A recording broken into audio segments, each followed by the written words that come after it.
If you want to do a no spend month, but you have no idea where to start, I've got all the no spend month rules you need to follow to make your no spend challenge a success. Welcome to Modern Frugality. My name is Jen. I'm a personal finance writer turned YouTuber to help you navigate financial instability and feel more empowered with your money. If you're a subscriber, thanks so much for watching or listening. Be sure to like this video if this is what you want more of. And if you're not a subscriber, hit that button in the bottom right-hand corner. It's free and you will get all of the money-saving, smart spending information that I have to share with you. Today I'm talking about my absolute favorite topic, no spend challenges. I mean, I love no spend challenges. Don't believe me? I literally wrote the book on them. People have so many misconceptions about no spend challenges or no spend months, but they're really not that hard to grasp. They're hard to do, but they're not hard to figure out. There are really just 7 rules you need to follow to make sure that your no spend month is a success.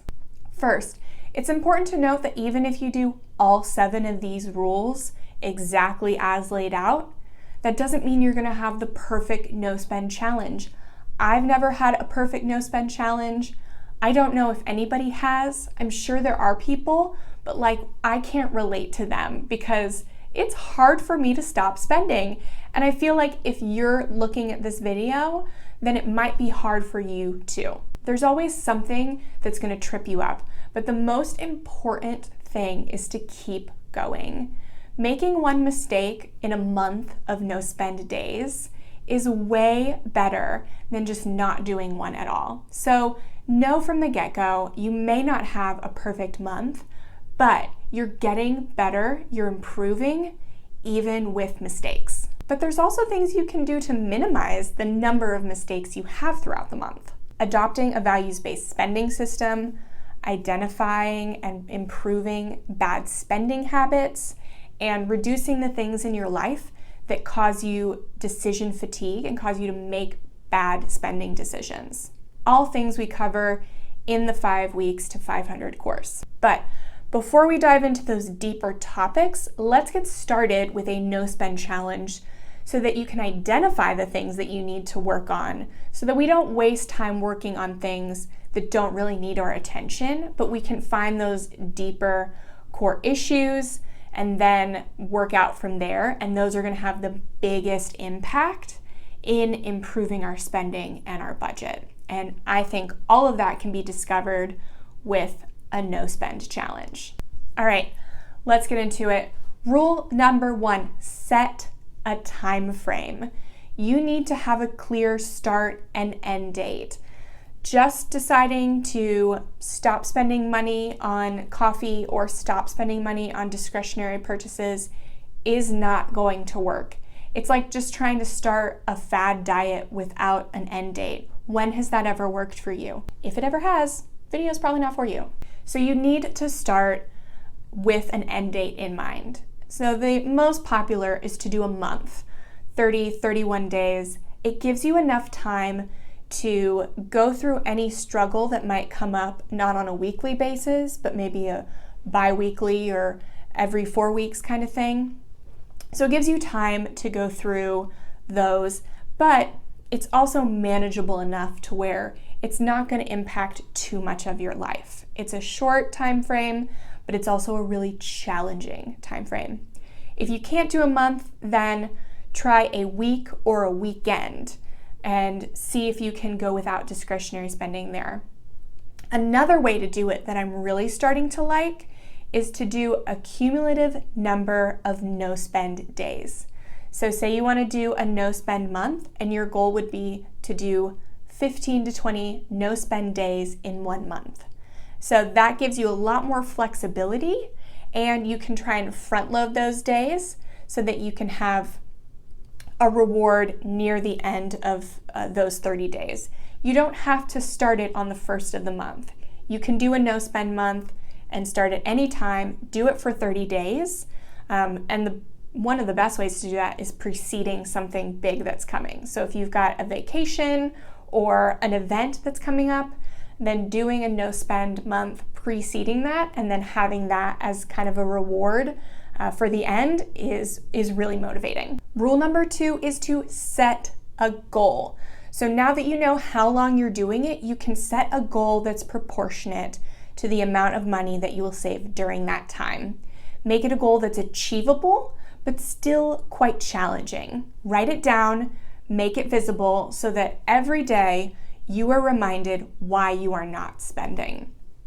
I still believe that knowing your values is the best way to change your day-to-day habits, but having a visible goal on a vision board is still a really powerful reminder about why you're doing what you're doing. Because if you don't have a goal, it's really, really hard to make a no spend challenge stick. Trust me, I know. I've tried to do them just for the sake of doing them, and for me, it never works.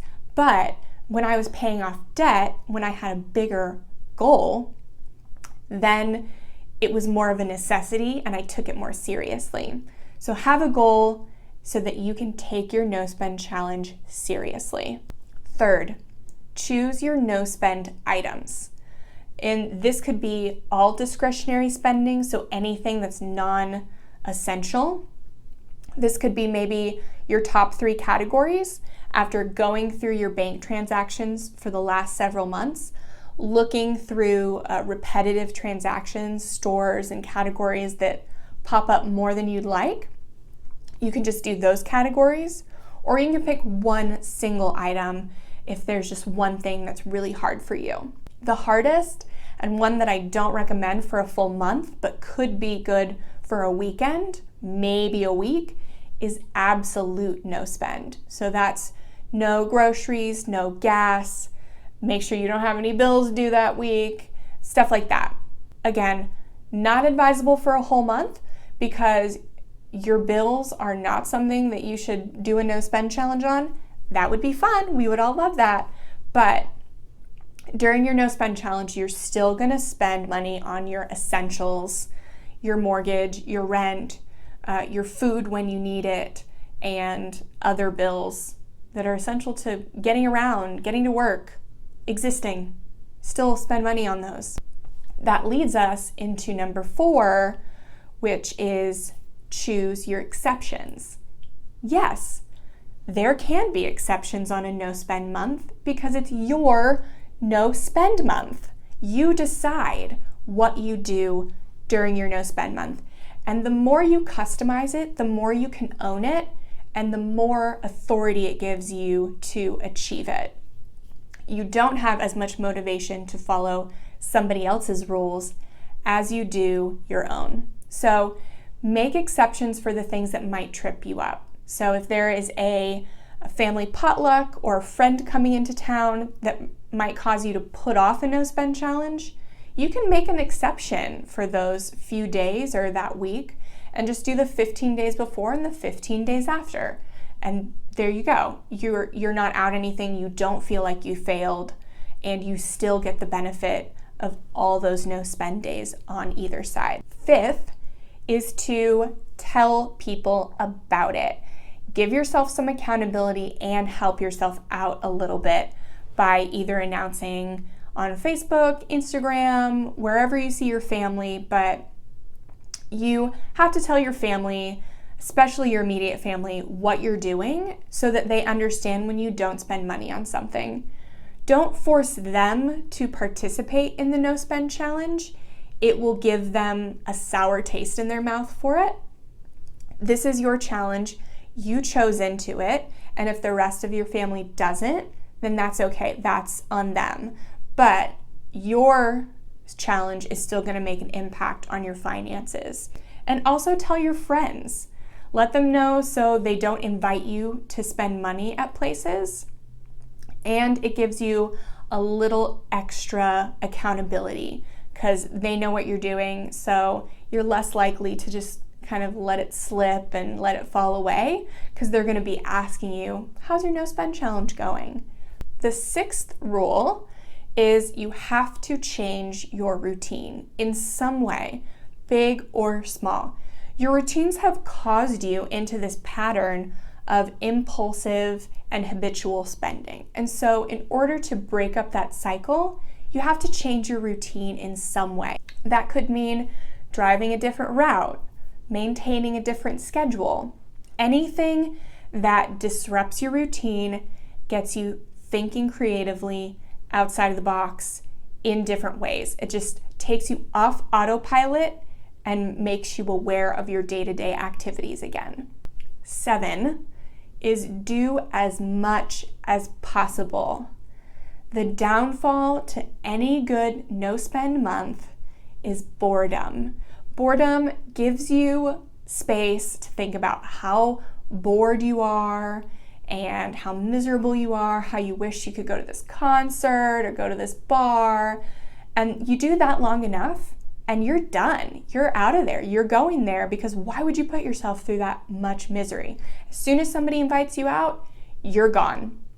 So you have to stay as distracted as possible. So write down things that you can do throughout the month that you can go to. So when that little monster of sadness comes up, it's like self-pity and wallowing, then you just say, hey, I'm going to do something on my list so that you go away and I feel good about my challenge. That is anything from free events on Facebook, community events. You can declutter and organize your house. There's so many things that you've probably been putting off because you're too busy. Let me tell you, you're not going to be as busy on a no-spend month, so you can make time for a lot of those things, including meal planning to clean out your pantry. There are just so many things that you can be doing to fill your time.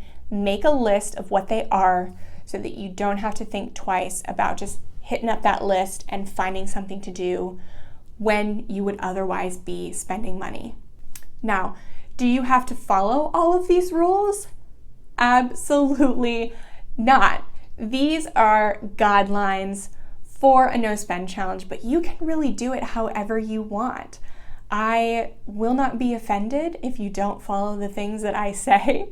I will be encouraged if you do a no-spend challenge because you feel empowered to do one. There are so many benefits to a no-spend challenge. The main goal is to just take time to step back, look at your spending from the outside, reevaluate it, and improve it. And whatever you do in your no-spend month, if you are allowed to do that and reflect on your spending, then you're doing it right. So even if you have more rules, fewer rules, do what you want. If you come out of it with more insight into your spending and a strategy on how to improve it, then you've done a no-spend challenge right. I will be putting out definitely more videos about no-spend challenges. So leave me a comment if there are any specific questions you have, and I will make a video on it because I love all aspects of it. I'm very hot or cold, and no-spend challenges were the only thing that allowed me to improve my spending because moderation is just not my strong suit. And if that is you, then try a no-spend challenge. I think that you will get a lot out of it for the short term and the long term. And if you liked this video, hit that subscribe button in the bottom right-hand corner and you will get to see all the videos I put out all the time. It's not too many, it's just enough.